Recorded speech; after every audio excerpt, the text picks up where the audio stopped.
मेरी बहनों, मेरे भाइयों, सबसे पहले तो मैं क्षमा मांगती हूं कि मुझे देर हो गई। आज हमारा हेलीकॉप्टर बेंगलोर से उड़ नहीं पाया, इसलिए गाड़ी से आए और 1 घंटा देरी हो गई, तो इसके लिए बहुत बहुत क्षमा मांगती हूँ। धूप है, आप काफी इंतजार कर रहे होंगे। शक्करे नगरा मांड्या में आकर मुझे बहुत बहुत खुशी हो रही है। आपकी धरती को मेरा प्रणाम।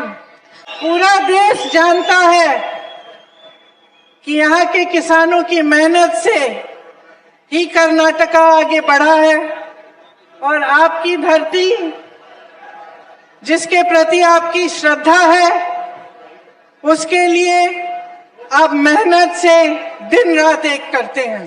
देखिए, जब एक प्रदेश बनता है, उसकी पहचान बनती है, तो मुख्य तौर से उसकी पहचान उसकी जनता ही बनाती है।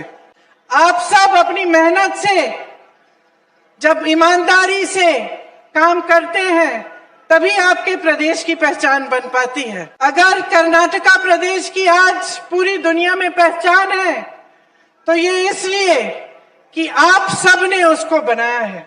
आपकी एक मजबूत पुरानी संस्कृति, आपकी सभ्यता, जिसे बसवन्ना जी जैसे महात्माओं ने, नारायण गुरु जी जैसे महात्माओं ने अपनी शिक्षा से सींचा।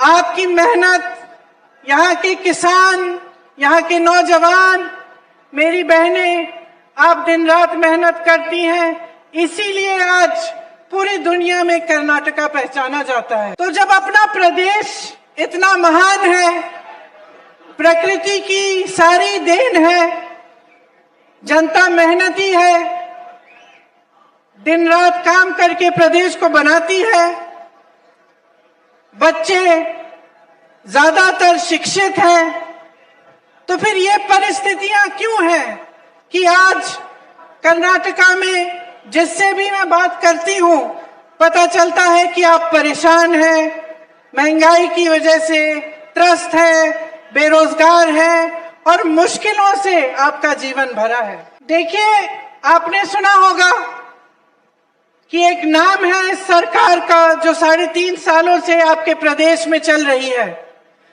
40% सरकारा। सुना है कि नहीं? इसका मतलब क्या है? इसका मतलब यह है कि 3.5 सालों से ये सरकार आपको लूट रही है। ये बनी ही, इसकी शुरुआत ही गलत तरीके से हुई। विधायकों को खरीद के दूसरी सरकार को तोड़ के ये सरकार बनाई गई। अब जब हम कहते हैं कि एक सरकार आपको लूट रही है, कि 40% सरकारा है, इसका मतलब क्या है? मेरी बहनें यहाँ बैठी हैं, जब हम ऐसा कहते हैं तो आपको क्या लगता है कि इसका क्या मतलब है? आपके जीवन पर कैसे इसका असर पड़ता होगा?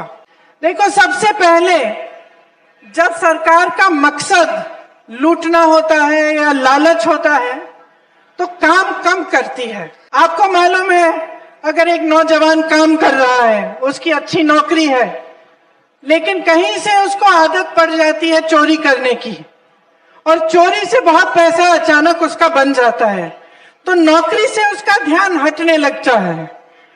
उसको लगता है कि चोरी से आसानी से इतना सारा पैसा बन रहा है, तो चोरी ही कर लेता हूं। तो सरकारें भी ऐसे ही हैं।